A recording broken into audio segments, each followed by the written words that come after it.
Hey there, welcome back to the athomedive YouTube channel. As always, my name is Joey and today we're in the kitchen making something fantastic.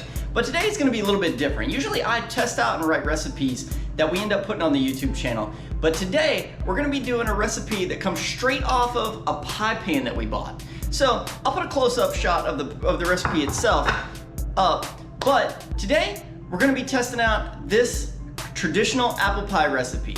So sit back, hit that subscribe button, and let's dive right in.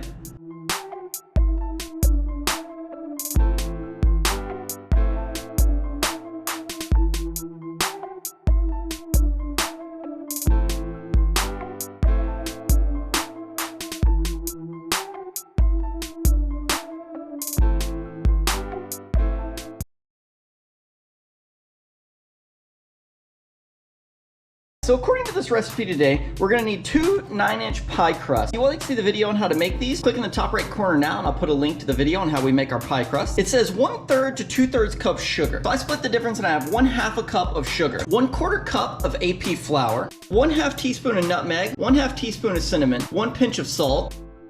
It also says 8 medium apples. It doesn't say what kind, and I already had 2 red delicious apples, so I got 6 more Granny Smith apples. And as you can see, these aren't huge, they're about the size of the palm of my hand. And it says 2 tablespoons of margarine. I didn't have any margarine, so this is 2 tablespoons of butter. This is for dotting, so I went ahead and diced it. So let's get started. The recipe says to mix the sugar, flour, salt, nutmeg, and cinnamon. So we're gonna go ahead and do that now.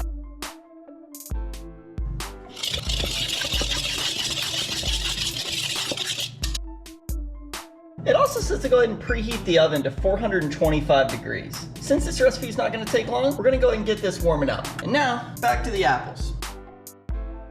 This recipe says to peel, core, and slice the apples evenly. So I'm going to go ahead and start doing that.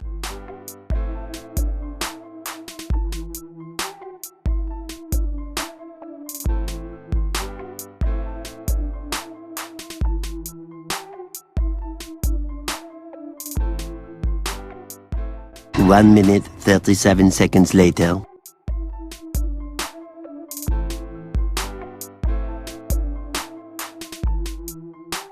Now we're going to go through and cut the apple off the core. Once I do this, I'm going to go ahead and slice it into thin slices.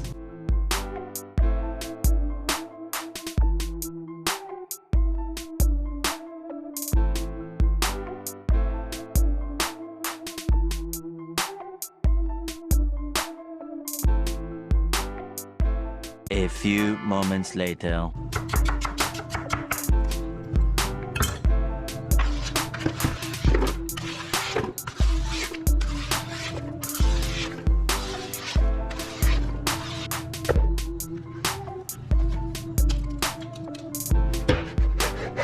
Now that we have our apples all sliced nice and thin, I like to just run my hands through them and make sure that they're actually totally separated, just in case you have any cuts that are partial as opposed to completely through.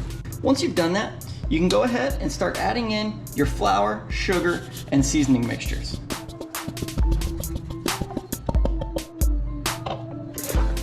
Now we're just going to try to coat the apples with this mixture.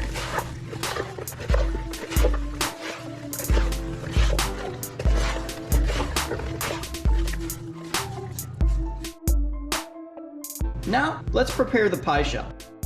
To prepare the pie shell, the first thing we're going to do is take one of our pie crusts and we're going to lightly dust the countertop with flour. We do this so that the pie dough doesn't stick whenever we're trying to work it into the shape that we're looking for. Now I'm just going to take a rolling pin and we're going to try to roll the pie dough out nice and even, large enough to cover the pie pan. Keep in mind that you also have to cover up the sides of the inside of the pie pan. And every once in a while, you may want to turn this so that you're getting new exposure as you roll it out a little bit thinner. Because you want to make sure that you stay coated with flour so that it doesn't stick.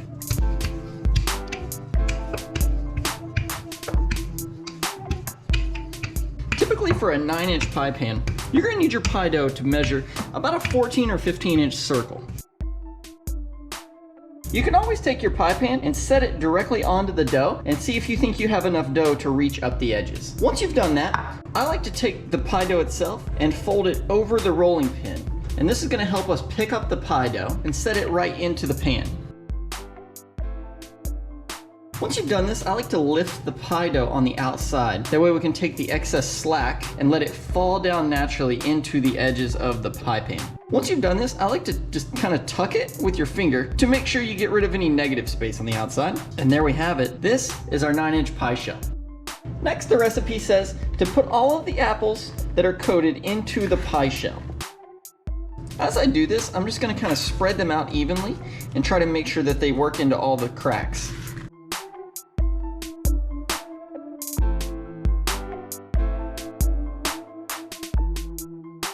Now we're going to come in with the second pie dough. Just like the first one, we're going to lightly flour it and then roll it out into a large circle. Moments later. Now, just like before, we're going to roll the dough up on the rolling pin and set it aside for just a moment.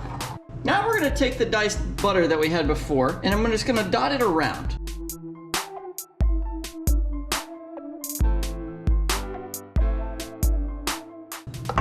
Now we can lay the other layer of dough right over the top. I'm going to go around and pinch the edges together so that the dough forms into one piece.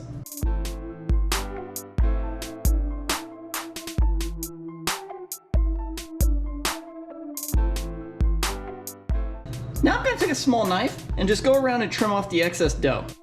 I like to do this by just laying the knife flat against the edge of the pie pan and making a circle.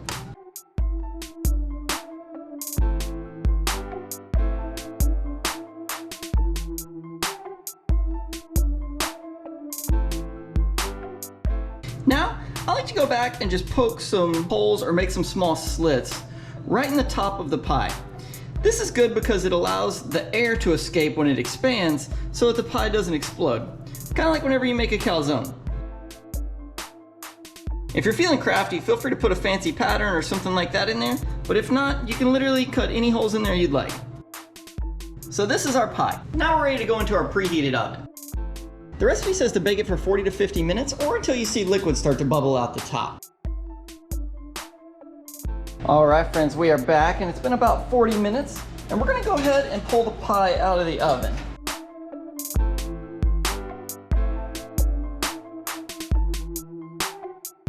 As you can see here, we do have a nice, beautifully browned crust and the air has came through the vents and it's actually steaming right now. We're gonna let this sit for at least an hour to an hour and a half to cool down all the way.